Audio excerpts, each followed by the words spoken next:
D here, and in this live stream, let's talk about the Rock and Roll Hall of Fame nominees for 2024, which just released recently.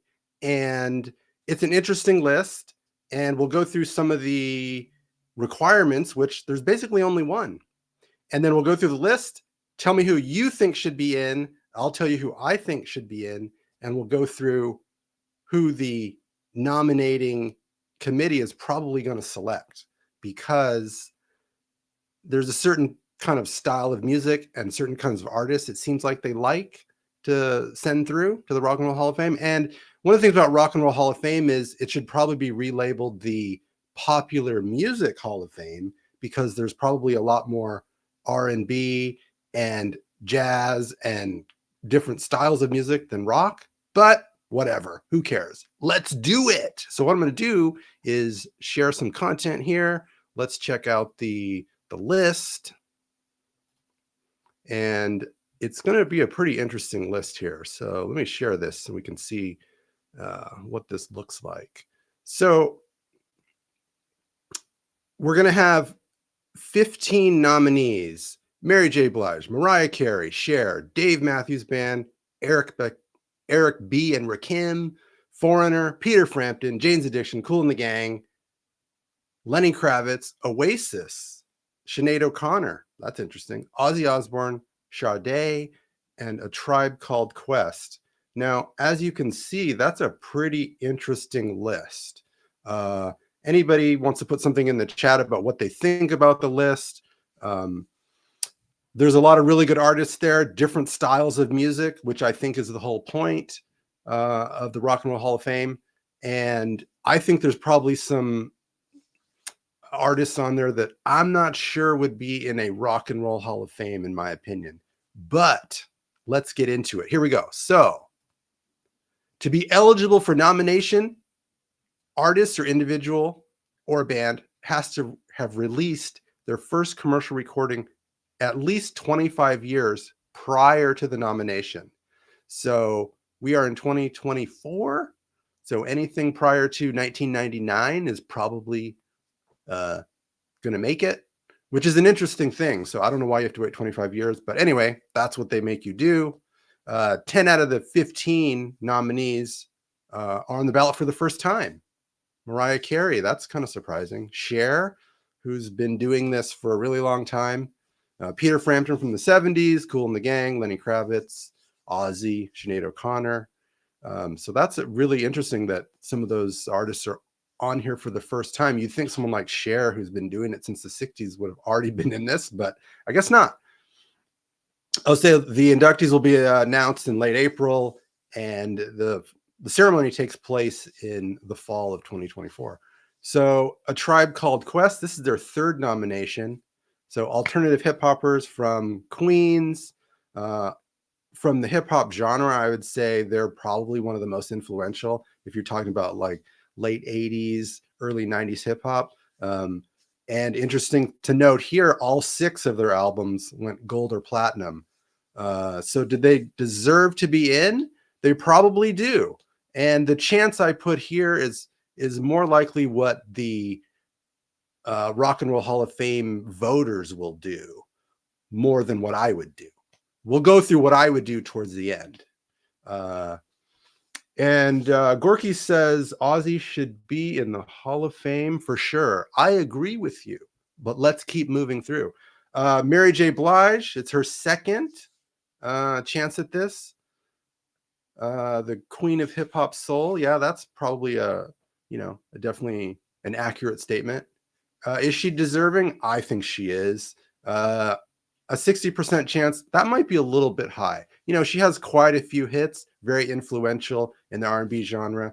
There's no doubt that she has the talent to be in there. The challenge is with 15 nominations, you're only going to get 5. So out of 15, you're going to get 5 artists to get in. So I don't know. This is going to be tough too, because she's at the same time she has Mariah Carey to deal with here, who has a really impressive resume. When you think of Mariah Carey, You know, the vocal gymnastics, that definitely comes in, but she has 16 songs that went to number 1 in the 90s. That's insane. That's an insane, that's an insane record there. And, one of the best-selling artists of all time with 220 million records. That's a lot. That is really a lot. Once you're in the hundreds of millions, like whatever you think of her style or her music, that's really insane. And as you probably know, the holidays are not complete without Mariah Carey doing her thing. Her holiday music is everywhere. Is she deserving? I would have to, you have to agree with that. I would think anybody out there thinks she's not deserving, put that in the chat. I'd like to hear that. And I think the chance is pretty high that she's going to get in.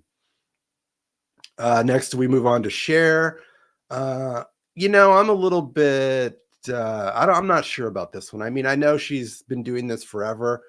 She's kind of had these different kind of phases to her career with Sonny and Cher in the 60s starting out. I mean, she blew the doors off compared to him. He kind of didn't really do much compared to, what she's been able to do and kind of reinvent herself in that kind of Madonna, Taylor Swift, just shapeshifter where they're just doing different styles and different, stages of their career where they're just consistently popular. So it's pretty impressive. But she also has 12 top 10 hits. Who knew? Wow, that's pretty amazing. And if you're an auto-tune fan, she might have been the person to kick it off with her 1999 dance pop song Believe. So should she be in? Yeah, this is probably borderline, maybe, probably. Chance 50%. I think that's what the voters are going to probably do. And there's actually a place on the website for you, the viewer and fan of the music, to vote. I don't know how much they take that into consideration, but you could go vote and see what happens. I don't know. And it's about 1,000 people in the industry that are the voters. So who knows? I'm not sure all those people know all this kind of music inside and out, but it is what it is. Dave Matthews Band, I would say definitely the kingpins of jam bands. I wrote here, not every rocker's favorite style, depending. You might not be into that kind of, Fish, Dave Matthews style music, but 31 million albums in the United States, that's a ton. And he kind of created this, jam band with different instrumentation where he mostly plays acoustic guitar. They've got violin, they've got keyboard, they've got horns too, and some of that. So I think from an originality standpoint, definitely, I think he deserves that 50% chance. That might be a little high based on this list. Eric B. and Rakim, considered one of the greatest hip hop duos of all time from Long Island. And, the sampling in the 80s with hip hop was, really influential, what they were doing. And their lyrics and rhyming was, very unique. I think the challenge here is with Tribe Called Quest at the same time, you're only going to get one. I don't think you're going to get both.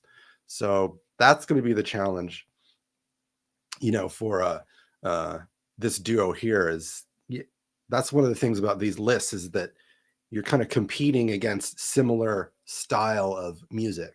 So let's move on to Foreigner. So, album oriented rock from the 70s and 80s. They had quite a few hits. Mick Jones, Lou Gramm, everybody kind of knows those, Foreigner songs. 80 million records worldwide. That's a pretty impressive haul. Yeah. So the list is the getting into the Hall of Fame is not necessarily about how many records you sell, but I think it's a marker of your popularity. And when you think of Rock and Roll Hall of Fame, again, popular music, everybody knows this kind of music. So I think when you're talking about 80 million records, that's that's a lot. Are they deserving? I think it's a borderline based on their output, probably consistently from the 70s. I think the chance is a little bit lower here at 35%. But if you listen to classic rock radio, Foreigner, it's all over the place. And Lou Gramm, I Want to Know What Love Is and all that stuff. That's really popular. Everybody knows what that is. 35% for Foreigner. You think that's a little bit low? Yeah, it could be a little bit low. Peter Frampton Comes Alive, 1976, with his talk box and his extended solos. He's a really great guitar player. I don't see Peter Frampton. If you had to choose between Peter Frampton and Foreigner, you might take Foreigner. Personally, I like Peter Frampton. I think he's a really amazing guitar player. And, he has a version of Black Hole Sun from Soundgarden that you should all check out, which is really good. So it's not about how good he is. I think it's just, again, with that kind of 70s album rock thing. If you had to choose, I think the committee is going to go with Foreigner over Peter Frampton. I don't know if they can both get in, but he's definitely an amazing guitar player and a decent songwriter, and has in the 70s kind of exploded from his time of being in previous bands. Jane's Addiction. So this is an interesting factoid. Last year, the voters rejected Soundgarden, which is a huge mistake, in my opinion. And some people felt maybe it was because Jane's Addiction should be in first. Now, they're different styles of music. Jane's Addiction is more in the alternative lane, Soundgarden more in that heavy kind of grunge lane. But if you're going to talk about are they deserving, I don't think so, mainly because they really have 2 albums. That's it. And from an album sale perspective, I don't know that with those 2, Rock and Roll Hall of Fame, I think they're borderline. I just don't know. So I don't think they're deserving, honestly. I saw Jane's Addiction last year. I liked them. In high school, I was in a band and we played Jane's Addiction songs. So it's not about that. It's just like, do they deserve to be in the Rock and Roll Hall of Fame? 2 albums, have some hits, but if it was an alternative rock Hall of Fame, yeah, 100%. So I give their chance 25%. And then we're going to go with Kool and the Gang. Now, I mean, Celebration. What else do you need to say? Every wedding in the history of the world plays that song. Been playing that song since, the mid 70s. Super popular. A lot of hits. It's hard to say they don't deserve to get in. I mean, I think they do. When you think of kind of icons and iconic music, if there's an artist that has a song or 2 or 3 that everybody pretty like, if you play Celebration, there's probably 4 billion people on this planet that have heard it and know it. And, it's just, that doesn't happen very often. So I think that, that's just from an influence standpoint too, that just really blew the doors off that kind of R&B, kind of little bit of rock crossover, party, good time, disco-y thing. So I'm going to have to say they are deserving. The chance 55%, maybe that's a little high, but yeah, shocking. Kool and the Gang isn't in already. That's what I would say. Yeah, so that's what's interesting about the list, that you'd think a band like that would be in already. So let's go. Lenny Kravitz. So yeah, derivative, but he's got some hits. He's a really great guitar player, multi-instrumentalist. I think some of the knocks on him are he sounds a little bit like his influences, Prince, Hendrix, Paul McCartney, stuff like that. Is he deserving? Boy, I would say, I think I don't think so. I don't think so. I mean, I like him. I think he's really talented, but I don't know if Rock and Roll Hall of Fame, I just don't know the output is there. I'm not sure the output is there. So I think that chance is 25%. We move on to Oasis. I think one thing about Oasis is a lot of people don't like them because of their attitudes. When they came out and said there was this talk that they were the next Beatles or better than the Beatles or something. It was kind of silly. And again, I think the challenge with Oasis is just the output's not there. It's just not. They've had definitely Champagne Supernova. Everybody knows about that. And kind of this 90s shoegaze, Britpop rock thing. definitely they took that thing to a new level in the, early to mid 90s, but they flamed out pretty fast. Honestly, the brothers couldn't get along and they've kind of flamed out. So I'm not sure. If it was me, I probably would put Lenny Kravitz in before Oasis, but yeah. Let's move on to Sinead O'Connor, which is interesting. Not overly prolific. That's probably true. I don't know. I mean, what is she most known for? Unfortunately, I think she's probably most known for in the popular kind of consciousness as somebody who ripped up a picture of the Pope on Saturday Night Live, which is, pretty shocking and caused her a lot of angst and grief in the music world. But I'm not sure based on this list and who some of the other artists are. I just don't know if the volume is really there of creativity and output to be in the Rock and Roll Hall of Fame. She definitely has an interesting style, and I think there might be a place for her there. But again, you're really the challenge of this is 15, 5 get in, and I just don't know if she would qualify based on her output. And then we have the Prince of Darkness, the Bat Eater himself, Ozzy Osbourne. I'm surprised he's not already in as a solo artist, in with Black Sabbath, which is great.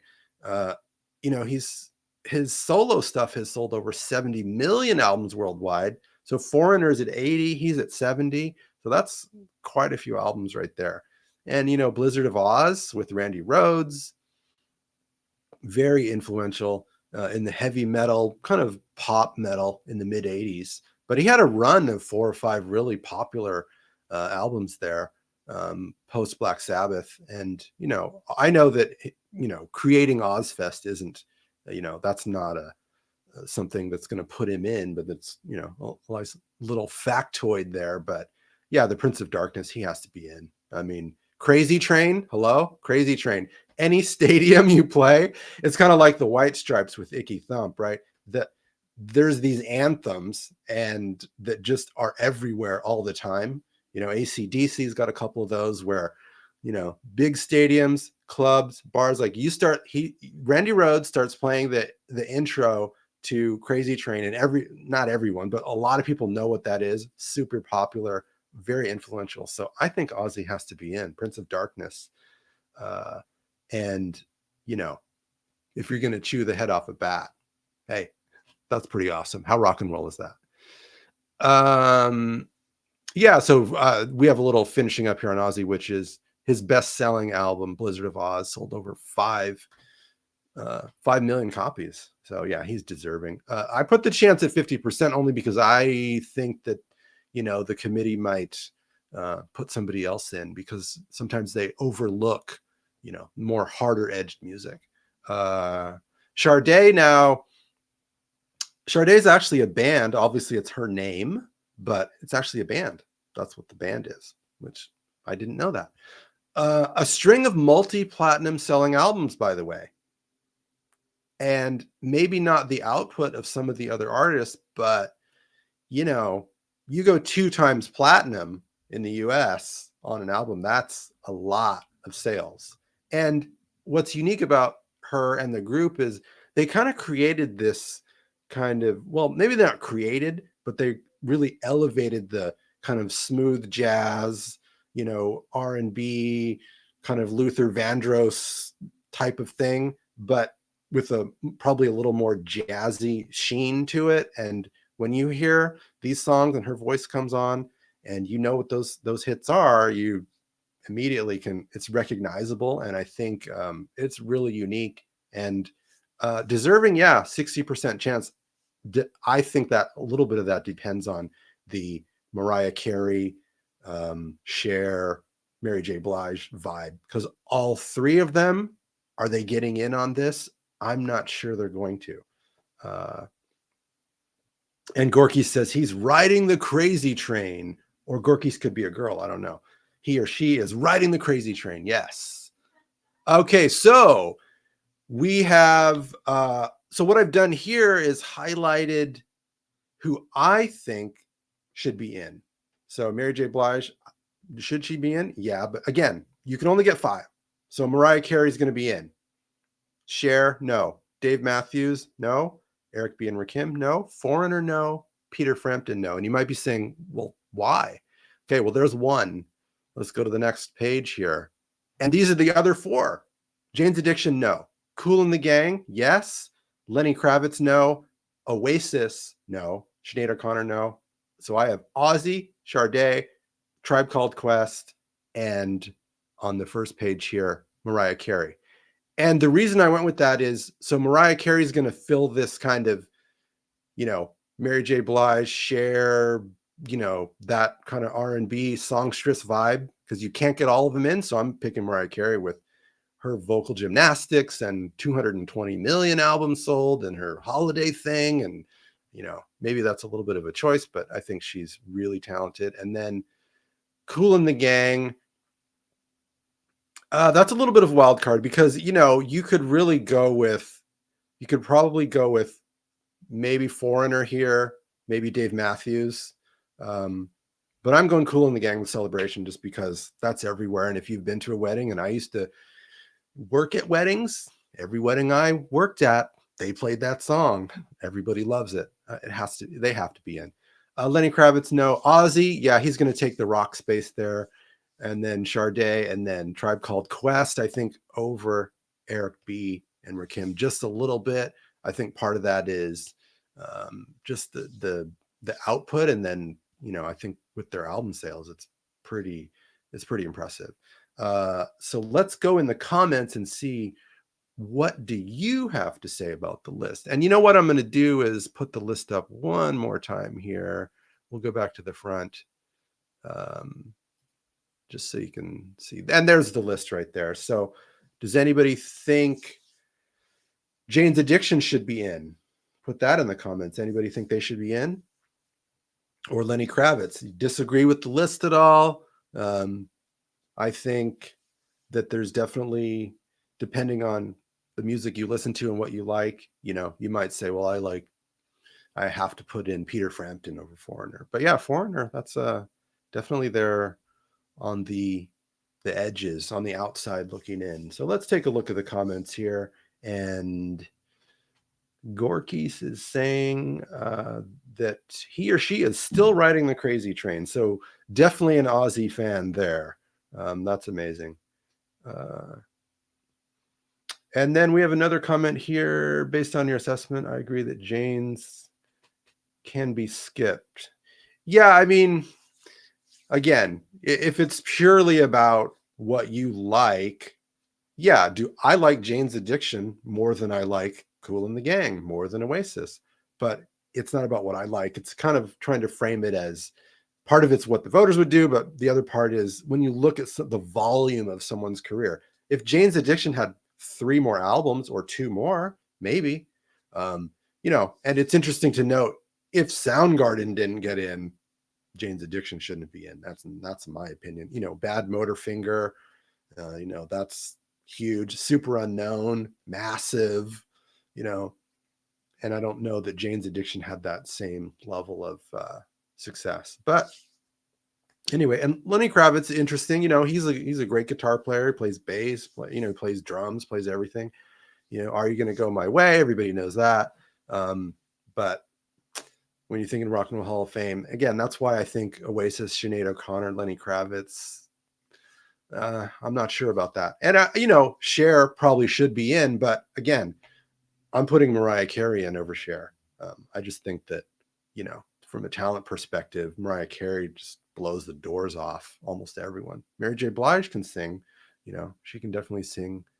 If there was a competition between Mary J. and Mariah, that would be tough. That'd be awesome to see that. Yeah, Sade and Kool and the Gang. Yeah, they're great artists. She's definitely has a lot of great hits. And when you're thinking of, again, that's kind of smooth jazz lane, they're right in there. Let's go through one more time. Let's pull out maybe 1 or 2 more factoids here. And I'm just looking at the comments there. Does anybody think Ozzy shouldn't get in? There could be people that say, no, he's already in with Black Sabbath. Why should he, why should he come back in? But, I just think that there's a volume there. And, if you're selling 70 million albums and one of them's 5 million, and again, with Crazy Train and all the work he did with Randy Rhoads, Blizzard of Oz has a lot of really good songs on it. Mr. Crowley, that's another good one. So that's a really tough to not put him in there. And then we're going to just check the comments one more time here and see if anybody has anything else here. Just looking at all the comments rolling in. Somebody says Ozzy. Yep. So yeah, he's pretty famous. We're seeing some devil horns for Ozzy. that's to be expected. And I guess the last question here before we wrap up is, do you guys even care about the Rock and Roll Hall of Fame? A lot of people don't, because they're just like, yeah, I mean, some of this music is kind of past, because if you can't get nominated for 25 years, what's been happening in the last 25 years? There's all kinds of music and styles and genres and bands, new bands. So it's almost like maybe it's more of a history, the past, a classic rock type thing, right? Because if you're thinking of what's happening now, I don't know that you're thinking of Foreigner, Lenny Kravitz, Sinead O'Connor, Oasis. So maybe you're just not into the Rock and Roll Hall of Fame and think it's kind of silly anyway. And I know that there's some metalheads out there that you guys you hate this thing because it took Iron Maiden. They just dismissed Iron Maiden forever. They dismissed Rush forever. So they don't really kind of like either heavy music or, more progressive rock. There's definitely that. And you call it the Rock and Roll Hall of Fame, but, you have these, Sinead O'Connor's not rock. And I know Kate Bush was in there recently, and that's not really rock. And, but it should be called, they should rename. That's my opinion. They should rename the damn thing the Popular Music Hall of Fame. Then it would make more sense, because actually Kool and the Gang is not really rock either. But what is rock? Well, that's a whole nother thing we could talk about forever. They should rename it. The comment here is they should rename it to be more inclusive of all genres. Yeah, I mean, that's a good point. That's why I say it should probably be called the Popular Music Hall of Fame, because this is really popular. This is not underground, stuff that no one's ever heard of, right? When you have, Cher and Mary J and, Ozzy and all this, that's really kind of up here, really popular music. It's not, it's not underground punk or something like that, or some, thrash metal from NYC from the mid 80s. Like this isn't that. So yeah, it should be called the Popular Music Hall of Fame. But I think if there's no more if there's no more comments, we're just about ready to wrap it up. I want to thank everybody for joining today. This has been the 2024 Rock and Roll Hall of Fame inductee list. And if you guys have any additional comments, go ahead and put those in after the video is over. Let's see if there's one more. And I think that's about it. So this has been Damon D. I really appreciate everybody joining today. This has been Damon D. One World, One Rock.